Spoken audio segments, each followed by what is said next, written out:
क्योंकि जो काम आदरणीय नरेंद्र मोदी जी ने किसानों के हित में किए हैं, ऐतिहासिक कार्य किए हैं और आज तक मेरे ख्याल से किसी सरकार ने इतने नहीं किए। स्वयं पंजाब में आम आदमी की सरकार है। आम आदमी की सरकार भी हमारे हरियाणा के अंदर अगर बॉर्डर क्रॉस करते हैं तो 14 अन्य फसलें एमएसपी पर किसान की खरीदी जा रही हैं। किसान की अगर फसल का खराबा होता है उसका मुआवजा सीधा डायरेक्ट उसके घर के ऊपर पहुंचाया जाता है, उसको जोखिम फ्री किया है।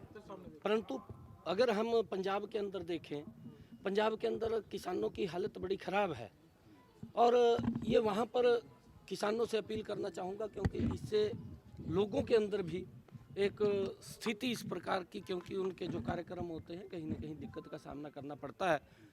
सरकार लगातार वार्ताओं के लिए किसान जो नेता थे उनसे तैयार है कि अगर आपकी कोई बात है, कोई विषय है, उसका बैठ कर के समाधान होगा। कुछ का आज हो जाएगा, कुछ का कल हो जाएगा, परंतु ये नहीं है, क्योंकि जहाँ पर सरकारें अगर अच्छे काम कर रही हैं उनको अप्रिशिएट भी करना चाहिए। लेकिन स्थिति बिगड़ रही है। नहीं, देखिए, उस स्थिति के लिए मैं सभी से यह अपील करना चाहूँगा कि इसके पीछे की जो शक्ति है, जो ताकत है, वो होती है पंजाब की जो किसान की दुर्दशा है, क्योंकि कांग्रेस वहाँ रही है, कांग्रेस के बाद आम आदमी आई है और दोनों भ्रष्टाचार के अंदर एक से बढ़ करके एक हैं।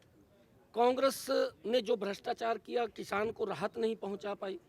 2 ही फसलें वो जो केंद्र खरीदता था उन्हीं को ही कांग्रेस खरीदती रही और यही सेम पोजीशन उसी पैटर्न के ऊपर उससे भी भ्रष्टाचार के अंदर 2 कदम आगे बढ़ करके आम आदमी पार्टी करती रही है। लोगों का ध्यान डाइवर्ट करने के लिए इस प्रकार का काम ये लोग करते हैं, परंतु उनके हित के लिए कदम उठाने चाहिए, सरकार की जिम्मेवारी है, परंतु पंजाब के अंदर ऐसा नहीं उठा। देखिए, मैं इसके ऊपर कुछ नहीं कहता, क्योंकि समझना चाहिए। मैं बिल्कुल इस बात को लेकर के स्पष्ट ये बात कह रहा हूँ कि 10 वर्षों का जो काम नरेंद्र मोदी जी ने किया है, आप उसका आंकलन कर लीजिए, क्योंकि आप जागरूक पत्रकार हैं। हर किसान तक ये बात जा रही है, हर किसान को इस बात के बारे में मालूम है कि नरेंद्र मोदी जी की जो सोच है कि हमारा जो छोटा किसान है, 80% किसान है, प्रधानमंत्री किसान सम्मान निधि दी, 2 लाख करोड़ रुपए से ज़्यादा किसान के खाते के अंदर पहुंचा दिया। अगर हम हरियाणा की बात करें कि मैंने कहा है कि आदरणीय मुख्यमंत्री मनोहर लाल जी 14 अन्य फसलें एमएसपी पर खरीद रहे हैं। एमएसपी पर खरीदने के बावजूद पंजाब की स्थिति क्या है, पंजाब के अंदर कितनी फसलें एमएसपी पर खरीदी जा रही हैं। परंतु इस प्रकार से लोगों को बरगला करके, लोगों को गुमराह करके उनके मजबूती के लिए कदम उठाना चाहिए।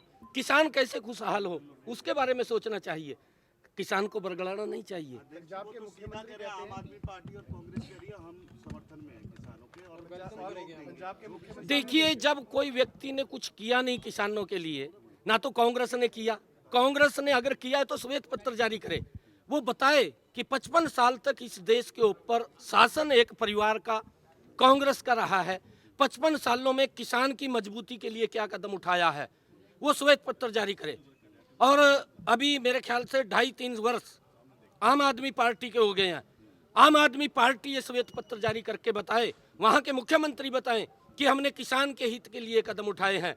मैं देश के आदरणीय नरेंद्र मोदी जी ने जो काम किए हैं, हरियाणा के अंदर जो मनोहर लाल जी ने किसान के हित में काम किए हैं, उसकी एक डिटेल मैं बता सकता हूं कि किसानों के हित में क्या काम किए हैं। राजनीति नहीं करनी चाहिए, किसानों को समझा करके उनके विकास के लिए, उनकी मजबूती के लिए रास्ते खोजने चाहिए। हमसे जुड़े रहने के लिए हमारे YouTube चैनल को सब्सक्राइब करें और नई वीडियो की नोटिफिकेशन के लिए बेल आइकॉन को दबाएं। अगर आप ये वीडियो Facebook पर देख रहे हैं तो लाइक जरूर करें और ज्यादा से ज्यादा शेयर करें। धन्यवाद।